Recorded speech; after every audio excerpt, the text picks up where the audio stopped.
내가 복음을 부끄러워하지 않고 오히려 너무너무 자랑한다라고 하는 식의 고건법의 표현은 사실 로마에 있는 교회에 말하기에 가장 적절한 방식이었습니다.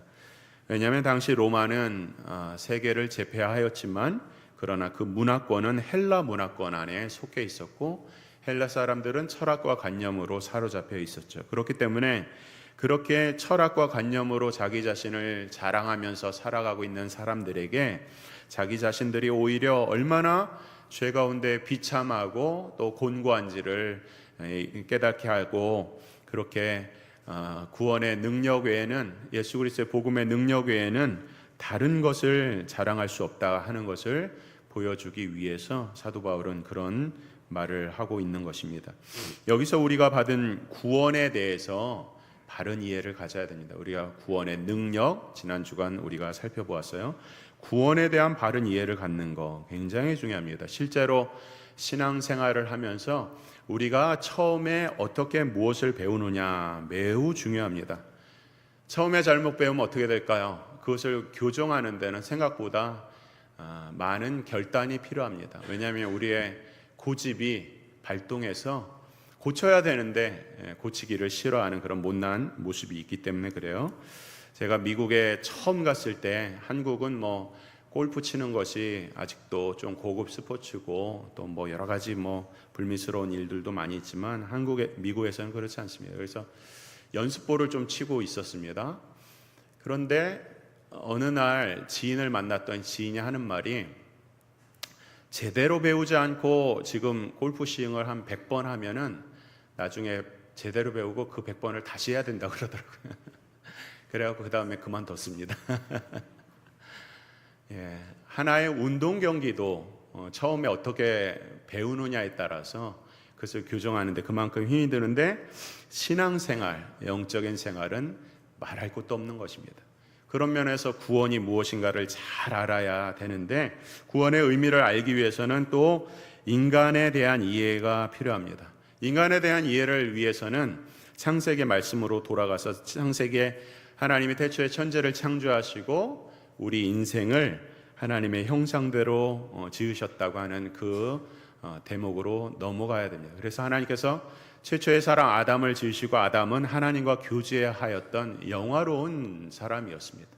그러나 불순종하였고 하나님 말씀에 불순종함으로 죄를 짓고 타락하고 그래서 아담의 후예들은 다 그 죄를 가지고서 이 땅에 태어나는 것입니다. 그 뿌리가 아담이기 때문에 그런 것이죠. 그래서 그 죄를 우리는 원죄라고 합니다. 아담의 후예가 아닌 사람은 없으니까 물론 진화론 믿고 그렇게 여러 가지 성경적이지 못한 그런 생각들을 갖고 있는 사람들에 대한 그런 논의는 예외입니다. 우리는 오직 하나님의 말씀으로 아담을 인류의 시초로 믿는 것이죠. 그래서 아담의 후예가 아닌 사람은 없으니까 이 원죄는 예외가 없는 것입니다. 이것이 인간의 실상이에요.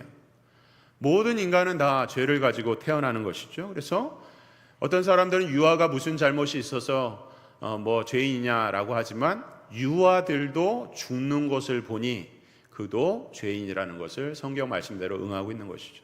죄의 삭은 사망이기 때문에 그렇습니다. 따라서 그리스도의 복음으로 인한 구원을 논할 때 우리는 무엇보다도 아담의 죄로 말미암은 그 심판, 아담의 죄로 말미암은 결과로서의 그 심판으로부터의 구원을 논하지 아니하면 그것은 진정한 구원의 의미가 아닌 것이죠. 그래서 그것을 무슨 말이냐면 구원은 포괄적인 구원이 돼야 된다 하는 뜻인데 포괄적인 구원이라는 것은 여러 가지 권세로부터의 구원을 이야기하는 첫 번째로는 무엇보다도 사탄의 권세로부터 구원을 받아야 합니다. 창세기 3장 15절에 내가 너로 여자와 원수가 되게 하고 내 후손도 여자의 후손과 원수가 되게 하리니 여자의 후손은 내 머리를 상하게 할 것이요 라고 하는 이 말씀은 최초의 원시복음이라고 하죠. 예수 그리스도가 이 땅에 오셔서 사탄의 머리를 밟으실 것이다. 그래서 완전한 근본적인 죄의 원인인 사탄의 권세를 멸하실 것이다 라고 하는 이 말씀대로 사탄의 권세로부터 우리가 구원을 받아야 근본적인 구원이 되는 것이겠죠. 두 번째로는 죄의 권세로부터 구원도 받아야 되는 거예요. 죄의 권세라고 하는 건 뭐냐면 인류가 다 아담의 후예로 태어나서 원죄를 가지고 있고 그래서 죄의 권세 아래 놓이게 된 것이죠. 자유하지 못합니다. 죄의 삭은 사망이기 때문에 사망이 언제나 우리를 애워싸고 있고 누구나 다 오는 순서는 있지만 가는 순서는 없도록 하셨고 사망이 우리를 언제나 두렵게 만들고 있는 것이죠. 그 죄의 결과인 사망으로부터 구원을 받는 것, 또한 죄는 무엇입니까? 하나님의 말씀을 어기는 것이거든요. 우리에게 주신 성경 66권의 말씀을 어기면, 이 율법의 말씀을 어기면 그로부터 말미암은 죄책이라는 것이 찾아오는 거예요. 누구나 다 예외가 없어요. 세상에 믿지 않는 사람들도 자신들이 세상의 법을 어기면 죄책이라고 하는 것이 찾아와요. 물론 양심에 화인 받은 사람들은 또 예외라고 할 수 있겠죠. 그런 죄책감으로부터도 구원을 받아야 합니다. 그리고 우리를 계속해서 죄에서 탐닉하고 나오지 못하게 하는 습관적인 죄, 이런 모든 것들을 다 포함해서 그것을 죄의 권세라고 이야기한다면 죄의 권세로부터도 구원을 받아야 이것이 진정한 구원이겠죠. 한 가지를 더 덧붙인다면 죄의 오염으로부터의 구원을 받아야 돼요. 아담의 후예로 태어난 사람들은 다 죄의 오염 가운데 있습니다. 베드로전서 1장 4절을 보니까 이로써 그 보배롭고 지극히 큰 약속을 우리에게 주사 이 약속으로 말미암아 너희가 정욕 때문에 세상에 썩어질 것으로, 이렇게 표현하고 있는 것을 통해서 우리를 이 땅에서 살 때 우리로 잡아당겨서 하나님께로 가지 못하게 하는 그 정욕이 있다는 거예요. 사탄은 우리를 시험하죠. 세상의 환경이 아직 완전한 구원을 이루지 못하였죠. 그러니까 이 정욕과 맞물려서 그러한 시험들이 찾아올 때 그런 것으로부터도 구원을 받아야 한다는 것이죠. 일단 정리하면은 구원은 죄의 원인으로부터의 구원, 사탄으로부터의 구원, 그리고 그로 인한 죄의 권세로부터의 구원, 그리고 죄의 오염으로부터의 구원, 이 모든 것들을 다 포괄한 전체적인 구원을 받아야 그것이 진정한 구원이 된다고 하는 것입니다. 다시 말하면 이 세 가지 중에 하나라도 우리가 놓치고 있다면 우리는 죄의 실상을 많이 놓치고 있을 것입니다. 어떤 사람이 습관적인 죄를 졌다고 생각을 해보세요. 그러면 그냥 습관적인 죄를 져서 단순히 자기 만족의 필요를 채운다고 착각할 수 있지만 그렇지 않습니다. 우리가 어떤 죄를 지으면 죄의 권세인 사탄은 늘 집요하게 공격을 하고 있고 죄의 권세가 우리를 잡아당겨요. 그런 것들이 다 합쳐져서 우리는 모르지만 그 죄의 권세와 사탄의 도전과 습관적인 죄, 이런 것들이 다 맞물려서 결탁해서 우리를 심각한 죄로 계속 몰아가고 하나님께 가지 못하게 하는 것이죠. 이것이 죄의 실체라고 하는 것이죠. 그런 면에서 구원을 받으려면 이 모든 것으로부터의 완전한 구원, 전체적인 구원이 진정한 구원인 것이죠. 그렇다면 하나님께서 왜 이러한 구원, 전체적인 구원을 우리에게 말씀하시는가? 구원은 무엇인가? 구원을 받아서 무엇을 할 것인가? 여러분들 구원의 목적이 무엇이라고 생각합니까? 그것은 죄로 단절된 하나님과의 관계가 회복되고 하나님을 알고 배우고 그 영광 안에 누리는 것이 구원의 목적이에요. 너무나도 당연하지 않습니까? 구원의 목적은, 이상하게 듣지 마세요, 구원의 목적은 천국 가는 것이 아니에요. 천국에 갔는데 천국의 주인이 누구세요? 하나님이시죠. 하나님을 만나기 위해 천국을 가는 거예요. 하나님 안에 거하기 위해서, 하나님 안에서 누리는 것을 우리의 영생이라고 한다면 그 영생을 하나님 안에서 누리기 위해서 천국이라는 곳을 가는 거예요. 천국이 이 땅에 어떻게 임할지 성경을 연구하면 이 세상이 다 없어질 것이라고 여러분들 생각하지만 그런 주장은 많지 않습니다. 이 지구가 온전하게 변화되는 것들, 지구 갱신설이라고 하거든요. 그래서 우리가 상상할 수 없는 천국의 모형들이 성경에 많이 질비하게 있는데, 천국에 가는 것은 우리가 우리 주님, 우리 예수님, 하나님을 만나고 그 안에 거하기 위해서 천국 가는 것이지 다른 목적이 아니에요. 여러분, 우리가 생각할 때 천국 가는 거 이렇게 생각합니다. 예수님을 통해서 우리가 천국을 간다고 생각해요. 예수님께서 우리를 천국에 인도하시는 거예요. 그리고 우리가 죽어서 예수님을 만나서 천국에 입성했어요. 그리고 나서 예수님 빠빠이, 예수님 안녕히 가세요. 이제 나는 천국에서 온갖 것을 다 누리겠습니다. 이것도 보고 싶고 저것도 보고 싶고, 그 유명한 베드로 사도도 만나고 싶고 뭐 하고 싶고, 이게 천국이 아니라는 것입니다. 금은보화가 가득하고, 이건 뭐 희소성의 문제이지 천국에 금은보화가 가득하면 뭐 하겠어요? 온 지구 이 바닥이 다 금이라고 생각해 보세요. 금이 가치가 있는 것입니까? 그렇지 않아요. 우리가 가치 있는 보석이라고 하는 것은 희소성의 원칙인 것이지, 희소하지 않고 흔해 빠졌다면 그것은 가치가 없는 것이거든요. 그런 것들로 천국을 묘사할 뿐이지, 천국의 중심은 누구예요? 하나님이시죠. 하나님이신데 하나님께 나아갑니다. 누구를 통해서? 예수님을 통해서. 예수 그리스도의 십자가의 보혈을 통해서 나아가기 때문에 천국에 올라가면 예수님이 우리를 안내하시고 예수님 빠빠이가 아니라 예수님과 함께 거하고 예수님을 통해서 하나님을 보고 예수님을 통해서 하나님의 영광을 누리는 거예요. 영원토록. 그것이 천국이에요. 구원의 목적이 그런 것이라는 거예요. 그렇다면 어떤 사람이 구원을 받았는데, 우리가 예수님 믿으면 다 구원받지요? 믿으시죠? 아멘. 예수님을 믿어야 구원을 받습니다. 예수 그리스도만이 우리의 유일한 구원의 길입니다. 예수님을 믿어서 구원을 받았다고 하는데, 우리가 살아가는 동안에 하나님은 온데간데 없어요. 자기 자신만 있어요. 구원을 받았다고 하는데 교회에서 열심히 봉사합니다. 찬양합니다. 기도합니다. 교제합니다. 근데 그 안에 하나님이 없어요. 우리가 구역 모임이나 여러 가지 할 때 왜 예배를 드릴까? 하나님을 기억하는 거예요. 늘상 드리는 예배지만 그 안에 하나님을 기억하고, 우리가 모이는 목적, 우리가 살아가는 목적이 예배하는 거기 때문에 그 안에 예배를 두는 거예요. 그 예배의 중심은 또 말씀이기 때문에 말씀을 중심으로 하는 거거든요. 다 모든 것이 하나님 중심이에요. 근데 만약에 우리가 신앙생활 하면서 하나님과 교통도 하지 않아요. 그런 사람은 우리가 구원을 받았다고 하면서 일상의 일주일의 삶을 살아가면서 하나님을 한 번도 기억하지 않았다라고 생각한다면 우리는 구원을 받은 것이 아닙니다. 하나님과 교제하기까지는 구원이 임한 것이 아니에요. 예배를 한다고, 예배 자리에 있다고 구원받은 게 아니에요.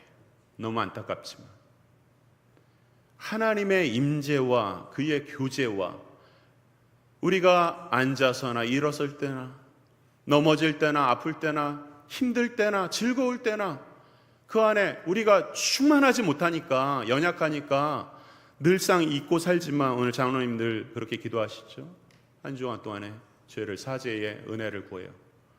그러나 그런 가운데서도 잠자기 전에도 기도하고 식사를 하면서도 기도하고 일상의 삶 가운데 그래도 마음을 쪼개서 우리 주님 생각하고 하나님과 교제하고, 그러한 의식과 노력이 있지 아니하면 우리는 아직도 구원에 먼 것이에요. 진정한 구원은 하나님을 알아가는 거예요. 하나님을 만나는 거예요. 그분의 임재 가운데 살아가는 거예요. 그것이 구원의 목적이에요. 우리를 왜 구원하시는가? 하나님과 관계 맺는 거. 하나님은 그것처럼 좋아하는 게 없어요. 그래서 하나님 뭐라고 그래요? 오늘도 우리 가운데서 예배하는 자, 하나님께 나아가고 하나님을 찾는 자를 구하고 구하신다 말씀하고 있는 것이죠. 문제는 그런 구원이 어떻게 가능하냐? 오늘 성경 말씀에 보면 복음에 나타난 하나님의 의가 있다고 말씀하고 있어요. 이 구원이 가능한 것은 복음에 나타난 하나님의 의로 말미암은 것인데, 복음에 나타난 하나님의 의를 살펴보기 전에 거기 뒤에 나와 있는 하나님의 의를 먼저 생각해 봅니다.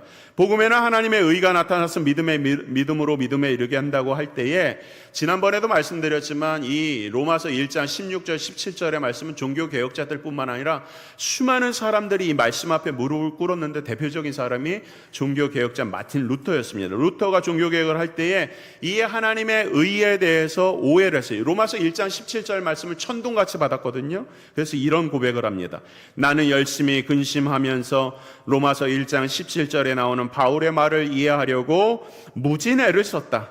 거기서 그는 복음에는 하나님의 의가 나타난다고 말한다.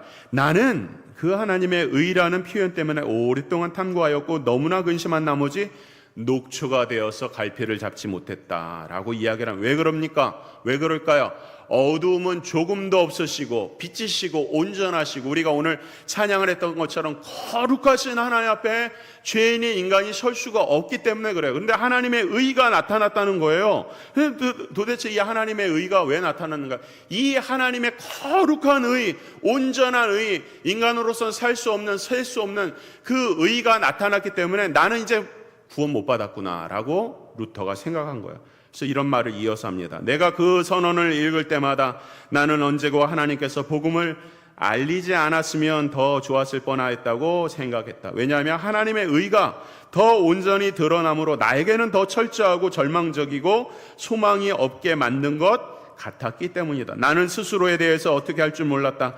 하나님의 의라는 표현이 구원의 길을 차단하고 말았다. 하나님의 의는 그런 거예요. 구약의 백성들이 그랬어요. 구약에 오늘 우리가 계속 사사기의 말씀 보지 않습니까? 구약의 의가 그런 거야. 하나님 말씀 앞에서 온전하게 순종하지 못하는 사람들은 하나님의 의 앞에 설 수가 없어서 바로 하나님의 심판을 받아. 불이 떨어지고 땅이 갈라지고 온갖 징벌을 통해서 바로 심판을 받았죠. 구약의 백성들은 그렇게 율법 앞에서 율법을 지키지 못함으로 하나님의 의의 심판을 받은 것을 이야기하고 있어요. 그래서 루터는 이 하나님의 의를 바로 그렇게 즉각적으로 심판하시는 하나님의 의로 생각을 했던 거예요. 그러면서 어떻게 과연 세상에 어떤 사람이 이 하나님의 의에 설 수 있는가 고민을 했던 것이죠. 그러나 그것은 루터의 착각이었습니다. 루터는 이 말씀 하나님의 의를 보았지만 복음에 나타난 하나님의 의라고 하는 이 복음을 알지 못했던 거예요. 아직도 이 말씀 앞에 그 다음에 이제 회심을 하게 됐다고 이야기할 수 있는 것이죠. 여기에 복음에 나타난 의라고 하는 것, 본문에서 이 의를 우리가 단순하게 하나님의 격이나 성품에 맞는 의, 다시 말하면 하나님은 거룩하시기 때문에 죄를 묵과할 수가 없어요. 의로운 재판관도 죄를 묵과할 수 없는 것, 세상 법정에서도 그렇죠. 하나님은 의로우시기 때문에 죄를 묵과할 수 없고 반드시 죄를 멸하여야 되는 하나님의 이 격이란 것이 있어요. 하나님 성품이 그렇습니다. 근데 지금 말씀하고 있는 복음에 나타난 하나님의 의라고 하는 것은 그러한 하나님의 공의의 성격을 이야기하고 있는 것이 아니라, 만약에 그런 하나님의 공의의 성격이라면 복음은 끔찍한 것이죠. 오늘 여기서 말씀하고 있는 복음에 나타난 하나님의 의라고 하는 것에 대한 진정한 의미를 알아야 되는데, 자 보십시오. 우리는 어떻게 구원을 받는가? 구원을 어떻게 받습니까? 율법을 지킴으로 구원을 받아요. 하나님의 말씀을 지킴으로 구원을 받아요. 세상에 아무도 하나님의 말씀을 어기고 구원받을 수 있는 사람은 아무도 없어요. 잘 생각하셔야 돼요. 우리가 예수님을 믿어서 구원을 받는다고 생각하는 사람들은 이 말씀, 율법은 더 이상 필요 없다고 생각하는 사람들이 많이 있었어요. 착각이죠. 율법과 복음을 비교해서 생각해서 이분법적으로 생각해서 그래요. 그래서 이제 구약에서 11조라든지 뭐 제사라든지 뭐 이런 거 다 폐해졌으니까 오늘날 없다 이렇게 주장하는 신학자들도 많이 있었어요. 그러나 잘못된 것이죠. 우리가 하나님 앞에 예배드리는 거 11조 신앙 이제 없습니까? 그렇지 않아요. 신약에서는 어떻습니까? 하나님을 하나님 앞에 다 드리는 거야. 온몸을, 너희 몸을 거룩한 산 제사로 드리라. 11조가 없어진 것입니까? 더하면 더했지 없어지지 않아요. 율법은 없어지지 않아요. 예수님께서 이 땅에 오셨을 때 율법을 폐하지 않는다고 말씀하셨어요. 근데 이 율법을 지켜야 구원을 받거든요. 근데 이 율법을 지킨다는 것이 어떤 것입니까? 겉으로 지킨다고 해서 그것이 지켜지는 것이 율법을 지킨 것입니까? 도둑질 하지 말라고 해서 남의 것도 훔치지 않아서 나는 율법을 이룬 사람입니까? 그렇지 않아요. 마음에 그 사람의 것들을 조금이라도 탐한다면 그 사람은 이미 율법을 어긴 거예요. 겉과 속이 똑같아야지 율법을 지킨 거예요. 그러나 세상에는 겉과 속이 똑같은 사람이 아무도 없어요. 왜? 원죄를 가지고 태어났기 때문에. 모두가 다 죄인이기 때문에 율법을 지킬 수가 없어요. 그런데 분명히 율법을 지켜야만이 구원을 받아요. 왜냐하면 율법을 지키지 않으면 율법으로부터의 정죄가 따라오기 때문에, 길티가 따라와요. 이 말씀을 지키지 않으면 그 길티가 따라서 견딜 수가 없거든요. 그 길티를 해결하지 않으면, 죄책을 해결하지 않으면 의로우신 하나님 앞에 설 수가 없어요. 그럼 천국에 못 간다는 얘기가 되는 거예요. 그렇지 않습니까? 그래서 여기서 중요한 것은 이 하나님 앞에, 의 앞에 설 수 있는 사람은 아무도 없는데 복음 안에서 하나님의 방식이 드러났는데, 그 복음 안에 하나님의 방식이 뭐냐면 하나님이 스스로 이 율법을 담당하시기 위해서 이 땅에 성육신하셔서 죄 삭신 사망, 모든 인류의 사망을 위해서 대신 십자가에 내어 달려 돌아가심으로 모든 사람의 사망의 권세로부터 예수 그리스도를 인하여서 그 사망의 권세가 꺾인 거예요. 모든 율법을 다 지키셨어요. 인간의 몸을 갖고 오셨지만 죄를 짓지 않으셨어요. 흠이 없으셨어요. 모든 율법을 다 성취하셨어요. 그것이 예수 그리스도의 성육신이고 예수 그리스도의 십자가고 예수 그리스도의 부활이에요.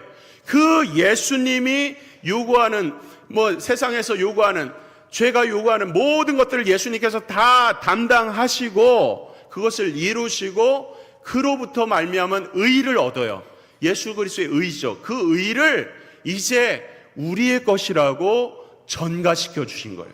그래서 이 의가 예수 그리스도의 모든 의가 우리의 것이 되는 것, 그분과 연합하는 것이 세례이고 그분과 함께 살아가는 것이 구원이에요.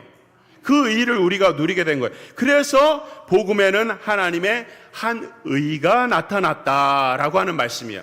그래서 우리가 담당해야 될 모든 죄의 싹쓸, 모든 죄의 정함을 다 지불할 것을 지불하셨다는 거예요. 누가요? 예수 그리스도께서. 그러므로 그 지불한 것을 우리가 받고 하나님의 의를 수납하기 위해서 꼭 필요한 게 있어요. 그것이 무엇입니까? 바로 그것이 믿음인 것입니다. 믿음. 그러면 그 구원의 의가 율법으로 인하여서 난 것입니까? 예수 그리스도로 말미암아 난 것입니까? 당연히 예수님으로부터 난 것이죠. 왜? 우리는 율법을 지킬 수 있는 능력이 없기 때문에 그래요. 율법에서 난 것이 아니니까 오직 예수 그리스도를 말미암아 의를 얻고 이제 그 믿음으로 예수님 앞에 나갔죠. 그 의를 얻었어요. 그때에 그 믿음이 또 믿음으로 믿음에 이르게 한다고 그랬죠. 그 믿음이 살아서 이제는 의를 행하고 율법을 지키고 능히 완성하는 데까지 우리를 성령께서 인도하여 주신다는 거예요. 그것이 신자이고 그것이 구원이에요. 오늘 이 로마서 1장 17절의 말씀은 복음의 진수 중에 진수인 것입니다. 이것 이상 복음을 더 설명할 것이 없어요. 우리는 그런데도 우리가 이 구원이라고 하는 것을 오해해서 내가 한다 이렇게 생각하죠. 오늘 본문에서 의와 믿음을 강조하는 이유가 바로 그런 것입니다. 믿음은 특별한 것입니다. 어떤 면에서 특별합니까? 오직 예수 그리스도 안에서 발견되는 것이 믿음이에요. 모든 사람에게 속한 것이 아니라는 거예요. 오직 예수님을 믿는 사람들만이 누릴 수 있는 것이 이 믿음인 건데, 이 믿음은 개인적인 주관적인 소유로서 내가 믿습니다 해서 믿음이 생기는 것이 아니라 오직 예수 그리스도께 속하여야 이 믿음을 갖게 된다는 것입니다. 믿음은 하나의 통로예요.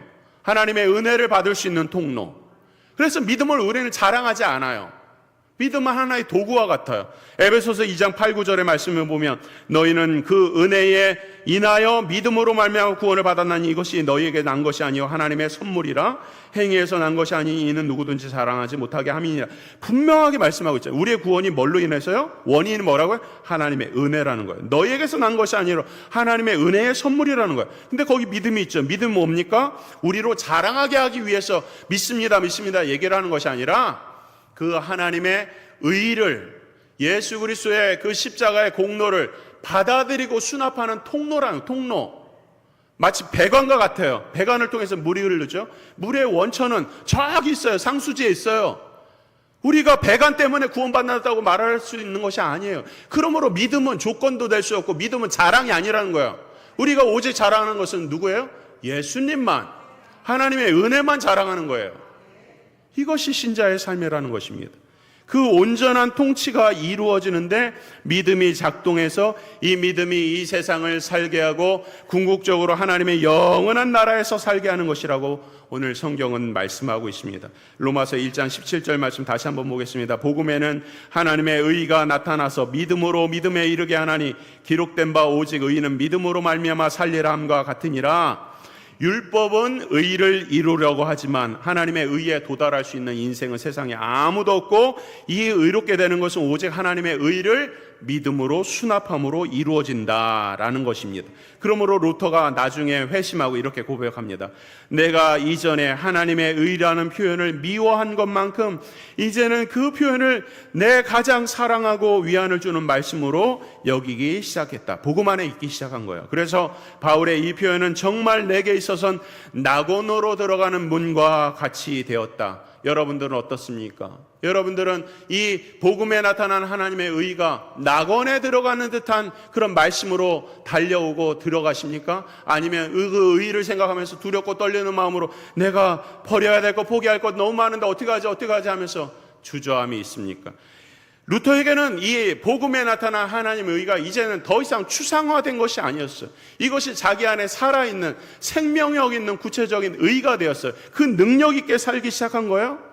근데 이 말씀이 어디서 인용된 말씀이냐? 로마서 1장 17절 말씀은 사실은 하박국서 2장 4절의 말씀이거든요. 보라, 그의 마음은 교만하며 그 속에서 정직하지 못하나 의인은 그의 믿음으로 말미암아 살리라. 이 말씀을 사도 바울이 인용한 말씀이 오늘 로마서 1장 17절 말씀인데, 그러다면 하박국 시대는 어떤 시대였을까요? 하박국 시대는 죄가 너무나도 관영하고 이 약한 세대 가운데서 하박국이 하나님께 토로하는 거예요. 하나님, 너무나도 이 약한 세대 어떡합니까? 왜 악한 세대에 저들은 떵떵거리면서 살아갑니까? 죄를 짓는 사람들이 더 많이 부자고 더 많이 권세를 누리고 사는데 도대체 우리 믿는 사람들은 이 땅에 어떻게 살아야 됩니까? 정직하고 우리가 충성되게 살면 사람들의 손가락질을 받고 어떻게 우리로 살라는 것입니까? 라고 하는 말씀 앞에 결국 이 하박국 선지자가 뭐라 그래요? 오직 그의 믿음으로 말미암아 살리라고 고백을 하는 거예요.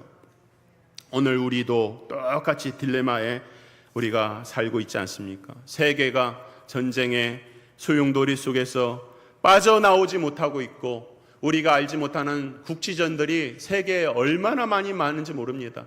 인종을 학살하는 제노사이드가 세상 곳곳마다 일어나고 있고 기후 위기 가운데서 이 지구가 도대체 어떻게 버틸 것인가? 탄소가스 없앨 수 없습니다. 예?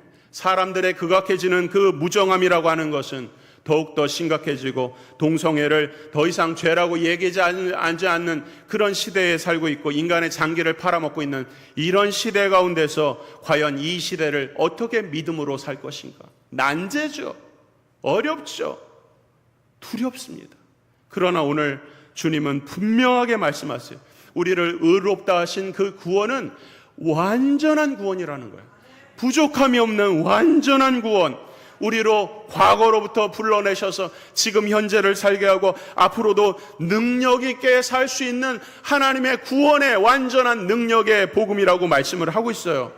문제는 무엇입니까? 이 의가, 구원의 의가 나한테 마음에 진실로 깊게 다가오지 않고 여전히 머릿속에서 맴돌고 추상적이고 그저 루터가 방황했던 것처럼 또 허탄한 것처럼 생각하는 우리의 못난 마음이 아닙니까?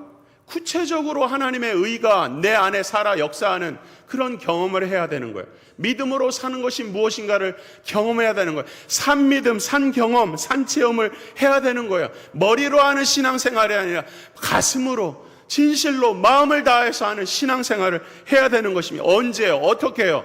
여러분들의 부부생활, 여러분들의 부모 자녀의 관계, 교회생활, 봉사, 헌신, 예배, 찬양 모든 것에서 살아계신 하나님을 누려야 되는 거예요. 하나님의 임재를 누리는 거예요. 나의 이 섬김이 그저 그냥 습관적으로 섬기는 것이 아니라 공허하게 떠드는 것이 아니라 정말 이것 아니면 내가 살 수 없다고 하는 간절한 마음으로 과거에는 내가 깨닫지 못했지만 걸어가다가 어려움을 당하다 보니까 내가 얼마나 무지했구나. 하나님 이렇게 은혜를 베풀어 주셨는데 나는 너무나도 그 은혜를 몰랐구나. 그러다가 마침내 자기의 무릎을 치면서 하나님 나의 죄를 용서해 주세요. 내가 주님의 사랑을 이제 알았습니다. 라고 하는 그 깨달음과 그 알아감이 우리의 삶 속에서 드러나는 거예요. 그런 것들이 어떻게 드러나요? 옆에 있는 형제자매를 서로 격려하고 과거에는 그냥 헐뜯었는데 이제는 격려하고 세워주고 남의 마음은 어떻게 아플까? 그런 것들을 마음에 깨닫게 되는 거야. 그런 것들이 의가 녹아져서 사랑과 격려로 실천으로 이루어지는 거예요. 최근에 저는 진짜 우리 성도들 생각하면서 기도할 때 눈물이 너무 많이 나요. 눈물을 왜 주시는지 모르겠는데 하여튼 눈물이 너무 많이 나요. 우리의 삶 가운데 일어나고 있는 많은 것들을 서로 용납하고 이해하고 관용하고 격려하고 오히려 위에서 기도해주는 그런 삶, 녹아지는 삶, 그것이 바로 오늘 복음에 나타나는 그 하나님의 의가 나의 것이 되는 거예요. 결론적으로 말씀드립니다. 우리가 받은 구원은 완전한 구원이에요. 완전한 구원. 우리의 구원을 흔들 자가 없어요. 사탄의 머리를 이미 예수 그리스도께서 짓밟으셨어요. 죄의 권세에 대해서 이미 다 담당하셨어요. 우리의 습관적인 죄 문제 안 됩니다. 완전한 구원이에요. 흔들리지 말라는 거야. 세상을 살아가면서 무더위 얼마나 고생 많으십니까? 육신이 연약하면 힘들죠. 그러나 우리가 받은 구원은 완전한 구원. 하박국 시대도 언제나 있었던 그런 여러 가지 역경과 어려움 가운데서도 우리 주님은 우리에게 베풀어 주신 그 완전한 구원을 우리가 누리라고 하고 있어요. 무엇으로? 믿음으로. 오직 믿음으로 누리라는 거예요. 마음속 깊게 찾아오시는 그 하나님의 은혜를 누리라는 거예요. 생각하라는 거예요. 바라보라는 거예요. 하나님 말씀을 사랑하라는 거예요. 이 말씀 붙잡고 기도하라는 거예요. 그러면 우리의 삶 속에서 하나님의 역사가 일어날 것이고 그 은혜가 충만해서 우리가 과거에는 하지 못했던 나는 믿음으로 살리라 라고 하는 이 고백이 우리의 고백이 될 줄 믿습니다.